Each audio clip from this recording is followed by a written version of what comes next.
Okay, we've got one more session before lunch, and it's going to be a good one. The reality is brokers work across multiple MLSs.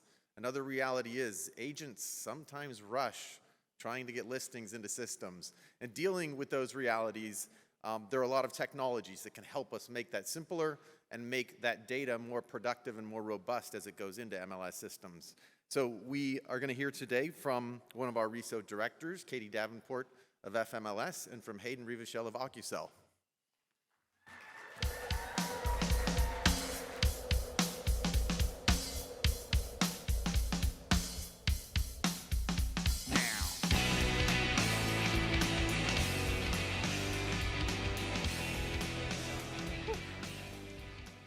Hayden Rieveschl, founder and CEO of Ocusell. And I'm Katy Davenport. I am the Director of Product Management at FMLS. I'm sorry to disappoint. I left my superhero cape at home today, but I appreciate Sam revealing what I do in my downtime. So we are going to talk about how we met here at RESO and how that has led to a pretty exciting innovation for our members of dual entry ad edit with Ocusell. Absolutely. Yeah, you know, when I first came to RESO in 2022, we were really looking for a go-to-market strategy. You know, we had been dabbling in this in Cincinnati and Northern Kentucky, and you know, frankly, working with a lot of brokers, and we didn't even know RESO existed. So we were looking for a standardized data format and hopefully a standardized rule set. And we, you know, heard through the grapevine that there's this real estate standards organization. Okay, perfect. Great, we're going to go there, we're going to get a membership and see what happens. And I had the pleasure of meeting Katy. Yeah, it was really random.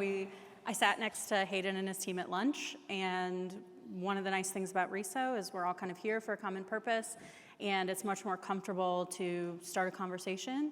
And his team started asking me about, do you document your business rules? We have this idea for a new product. What does listing management look like in your market? And it kind of started everything. It was serendipitous. It was my first RESO with FMLS.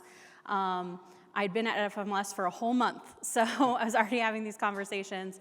And it was really exciting to talk to someone who had similar values, and he saw problems in the market and wanted to offer solutions. I think one thing that we see with some vendors is they see the problem and they talk about the problem and they fix it for themselves. But what I liked so much about Ocusell was they were wanting to fix it for everyone. And so this business rules audit really served a need that I think a lot of MLSs struggle with. I know a lot of vendors struggle with. I came from the vendor side. And so it was just kind of a natural partnership that grew from that lunch conversation in Sarasota, which was great. Exactly. No, and you know, really, I want to take you guys back. You know, so we approached Katy with that, and we were asking, you know, lots of different MLS executives, do you document your business rules? You know, and the overwhelming sentiment was no, but I know that we should. And it was like, okay, that's really interesting. Because what we were dealing with, so let's, you know, go back about 8 months prior, is that we were working with a number of brokerages in Cincinnati, I think roughly 11 of them, and fully behind the product, you know, working with Cincy MLS to integrate with Rapatoni, leveraging their private API.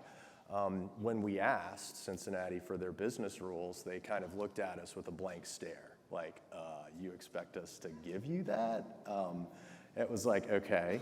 They were like, well, you're going to have to work with Rapatoni on that. So we did work with Rapatoni on that. And what we really did is we performed our first business rules audit unknowingly. So we essentially extrapolated all the metadata, which was in a proprietary syntax, right? So we knew that we had to parse that into structured English. Once we figured that out and parsed it into structured English, we essentially did a gap analysis, right? So we looked at their current policies, rules and regs, we flagged all the inconsistencies, and then we actually helped remediate that with their vendor, Rapatoni, and gave them a nice, huge document of their business rules, completely accurate, fully documented, and we agreed to help maintain that over time. So that was really what predicated us coming to RESO for the first time. And it was actually D. Jackson, who's in the crowd right here. It was his first day on the job, was the first day of the RESO conference back in 2022, and that's what we tasked him with. Hey, you need to ask every single person, an MLS executive, if they document their business rules. And that's what he did, and again, overwhelming sentiment was no. Yeah, and from there, I mean, the natural conclusion, if you're an MLS and you sit next to a vendor at lunch, it's, hey, can we do a demo after when we all get back? So we got on that demo and we talked about business rules, but then Hayden and his team started asking about what does ad edit look like in your market? And Atlanta is a unique place. Our friends at Georgia MLS can attest. We share coverage area, we share members, and so dual entry is really important. FMLS has been doing dual entry for a long time with a variety of vendors, and so I had told Hayden and his team, if you're gonna come to Atlanta and you're gonna sell to brokers, you really need to make dual entry work because that's what they're gonna want. That's what they ask for all the time. It's really important. We have several dual entry vendors, so you really have to have something that's competitive, that speaks to not only FMLS members, but Georgia MLS members as well. And so those demos turned into, I think we met like every couple months. We would just have a standing call and he would show me like, this is what we're working on. These are the brokerages we're talking to. One time I happened to be in Atlanta because I work remote, and he and Dee were there, and we went out to Korean barbecue and talked about it. And it was just kind of this building partnership where we were talking about what the needs in the market were and offering advice to Ocusell. And then once they finally got that first brokerage, our conversation kind of evolved into building out this dual entry system and also looking at our business rules. Absolutely. So, running in parallel to that and kind of working with Katy, and then beginning to work with brokers in the market, we were also working with RESO. Josh was gracious enough to give us a lot of his time because we really wanted to dig into the standard and really wanted to understand specifically the standardized business rule spec, because that's the foundational element that really makes all of this work. And as Katy said, Hayden, if you're going to do this has to work for our brokers. And we took that very seriously.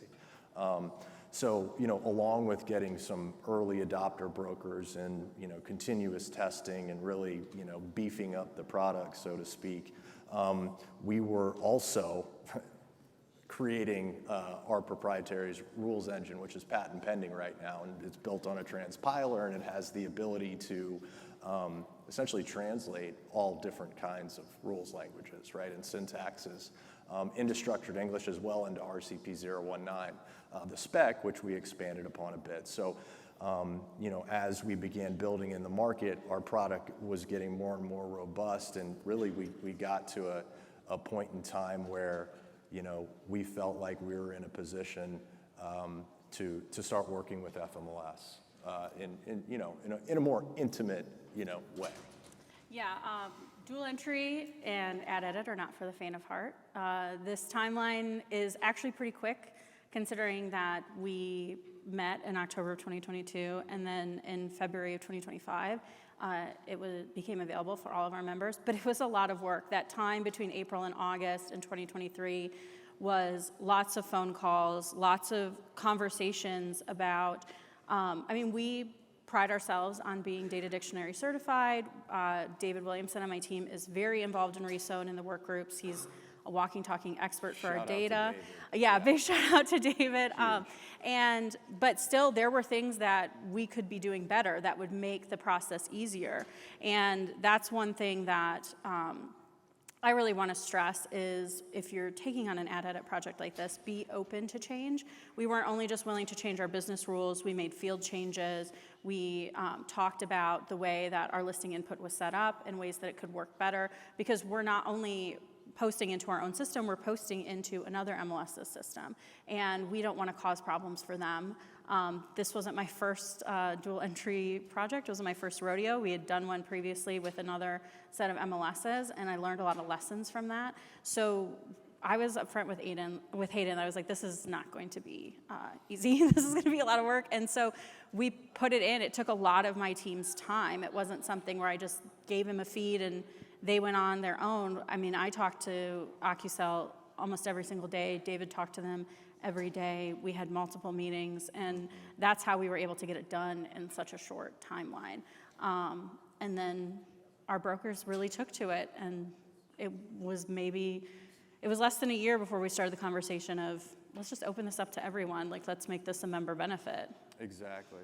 Yeah, and I think what FMLS and, Katy and her team and Jeremy and Marcia, what we really all got is that we had to have, a one-to-many mentality. And as we began working with the brokers, it was not only, you have to make this work with multiple MLSs, right? So when you develop a feature, it's not that it works for just FMLS. It has to work with every MLS. That's the complexity that you're dealing with. And then on top of that, obviously there's some pretty interesting things that were happening in the industry in 2024, a little bit of upheaval.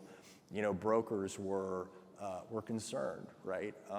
And we sort of had that influx of questioning of, what are we going to do with commission? Like, what if we wanted to keep that field and push it to our back office? And it's like, well, absolutely, we can do that, right? Because that's how we created Ocusell, with a one-to-many mentality. So if there are things that brokers want to do, right? Like, we started implementing broker-level business rules, right, for their brokerage. FMLS may have their rules, and the broker said, you know what, and we want some extra rules on top of that. We were able to do that, right, and facilitate that flow of data. So I think, in culmination, like FMLS, it was really this learning ground. And again, Katy and her team and Jeremy, they were gracious enough to spend that time with us and really help us understand how to make this work and how to make this succeed. Yeah, I don't know how many of you know Jeremy Crawford. I'm sure a lot of you do, but once he commits to something, he commits.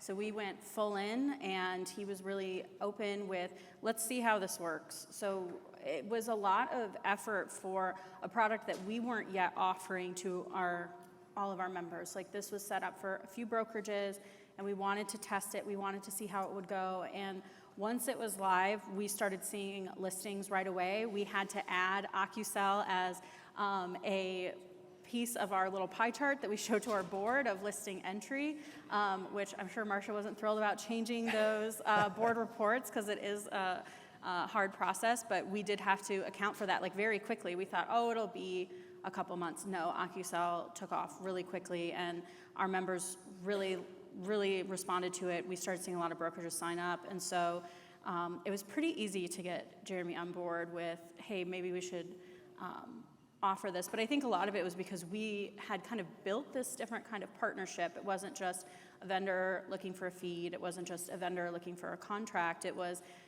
like, I told Hayden initially, I was like, I don't know if we're ever going to offer this. Like, we're pretty committed to the vendors we have right now. I just want to be honest. And he's like, great, but I still want to build something that will work for your members if they sign up. And I think that that's a really good mentality, and it kind of built this great partnership that we have now. And so I think that it kind of speaks to the success, because we signed the agreement at the end of December, in that week between Christmas and New Year, where people do actually work. And we were live by February because we had done all of that initial work just for those few brokerages. And we even made changes leading up to it. And I work really closely with Hayden's team. I meet with them regularly. Will and I have exchanged phone numbers, and we text all the time about releases. I mean, constantly making releases. And as we make field changes, we have conversations about how will this impact add, edit, and will it make it better? Like, we're being really careful in curating the changes that we make so that it just makes add, edit even easier, so we can expand it out to our data share partners, because I don't know if you've heard, FMLS likes to data share. And we want to make this same kind of process as easy as possible for them. So it's a continuing partnership. It's not just over because we've been live for a few months, and now Ocusell is a heavy hitter in terms of listing entry in our market. Yeah, I mean, we were just so proud, right, to for this to really take off. We put a lot of time, a lot of care, a lot of thought, and it was just about being mindful And none of this would have happened without RESO. So Yep.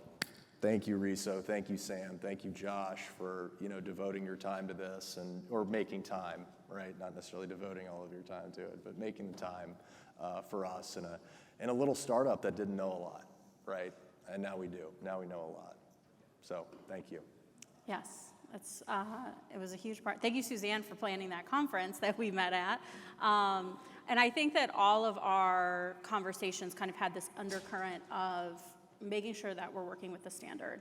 And as we've said a couple times, this was not an easy process, but the standard made it easier.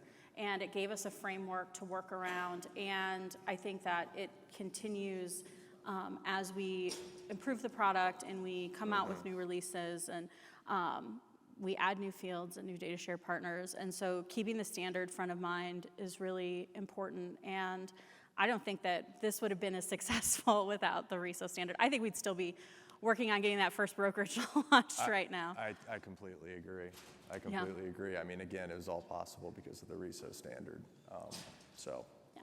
So the advice I can offer MLSs is be open to, even if you're certified, you can always improve. There's so many facets of the data dictionary, and just be open to having those discussions with your vendors. If you really want to make a product work, especially something as complex as Add Edit, or if you're looking to dual entry into a market, you really got to be open to making changes, even if you've always had that field or you've always done things this way, maybe thinking about how can this be better? Because at the end of the day, the decisions that my team tries to make is how can we use the standard to make things better for our members? And if that means undoing something that's been around since we were on older systems, then we got to make that change. Couldn't have picked a better partner. And that's it. That's our story. Yeah, that's it. Thank you, guys. Thank you. Ready? Yeah.